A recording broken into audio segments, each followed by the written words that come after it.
aktres na si Pauline Mendoza, itinangging naging unprofessional sa trabaho.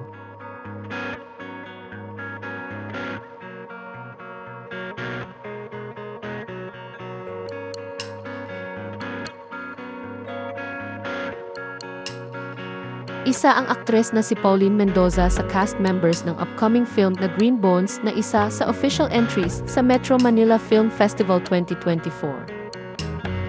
Sa media conference para sa official entry ng GMA Pictures sa MMFF noong December 5, 2024 ay sinabi niya na nagpapakabisi siya ngayon sa kanyang showbiz career. Inamin din ng aktres na there was a point na medyo naapektuhan siya dahil sa kanyang personal na buhay at ayaw niya nang mangyari iyon dahil naapektuhan din ang pamilya niya. Anya, focus na po tayo ngayon sa career.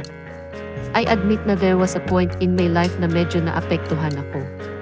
Ayoko na pong mangyari iyon kasi pati ang family ko naapektuhan. Kaya ngayon, balik tayo sa pagiging masipag. I want to show them na pwede pa rin nila ako mapagkatiwalaan. Ayon sa ulat ng pep.ph, noong nakaraang taon pa raw, nakipaghiwalay si Pauline sa dating partner nitong si Alaminos City, Pangasinan Mayor Brian Celeste. Naging magkasintahan sina Pauline at Mayor Brian noong February 2020. Ngunit noong March 12, 2024 ay ipinost ng aktres sa kanyang TikTok account ang video na Deleting All Memories.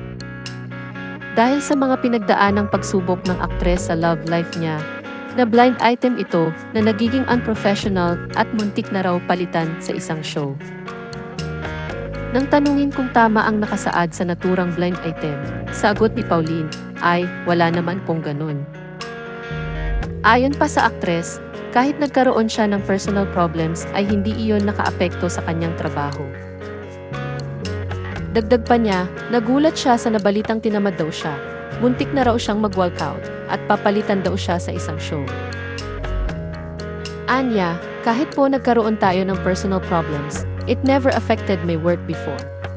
Nagulat naman po ako sa nabalitang tinatamad daw ako. Muntik na akong mag-walkout at papalitan ako sa isang show.